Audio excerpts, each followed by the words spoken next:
Halo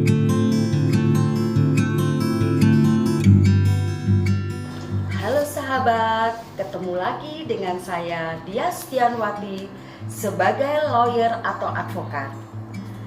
Sekarang saya ingin memberikan penjelasan tentang strategi menangani perkara.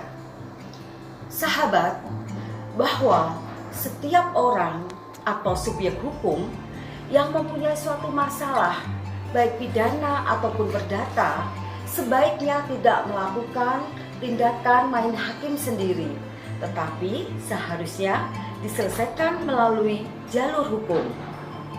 Bagaimana sih cara kita menangani suatu persoalan atau perkara dari klien atau subjek hukum atau orang yang datang kepada kantor kita? Pertama, kita harus melihat kasus posisi atau peristiwanya dengan klien itu konsultasi kepada kita, di mana kita harus tahu peristiwa apa yang dilaporkan oleh klien kita, apakah itu menyangkut pidana atau itu menyangkut perdata. Setelah kita melihat kasus posisinya, misalnya seperti kasus perdata mengenai dia menggugat hak warisnya, atau gugatan wan prestasi, atau gugatan perbuatan melawan hukum, kita harus melihat peristiwanya.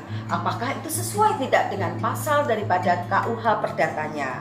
Dan apabila itu pidana, kita juga harus bisa melihat terhadap perbuatan yang telah dilakukan orang lain kepada klien kita, apakah itu melanggar suatu aturan yang didasarkan kepada pelanggaran dalam KUH pidana.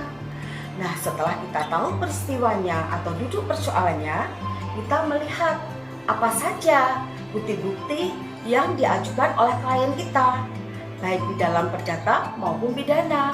Bukti-bukti itu ada banyak, bisa tertulis maupun bisa dengan saksi. Dan juga apabila itu diperlukan juga ada saksi ahli tentunya. Nah sobat, setelah kita menganalisa peristiwanya, bukti-buktinya, kemudian kita harus menganalisa secara yuridisnya. Apakah perbuatan itu bisa untuk dikategorikan sebagai perkara perdata atau perkara pidana, dan juga disesuaikan dengan dasar hukumnya atau alasannya. Nah, setelah kita memang sudah menganalisa dan bisa, maka kita memberikan solusi untuk bisa diselesaikan dengan jalur untuk keperdataan kita ke pengadilan, dan untuk tindak pidana adalah ke kepolisian setempat. Namun tidak membuka kemungkinan loh sobat, bahwa perkara tersebut secara pengacara kita harus mengacarani bisa diselesaikan secara mediasi atau berdamai sebelum kita melangkah kepada kepolisian maupun pengadilan. Demikianlah sobat, keterangan dikit dari saya, semoga bermanfaat. Salam sehat.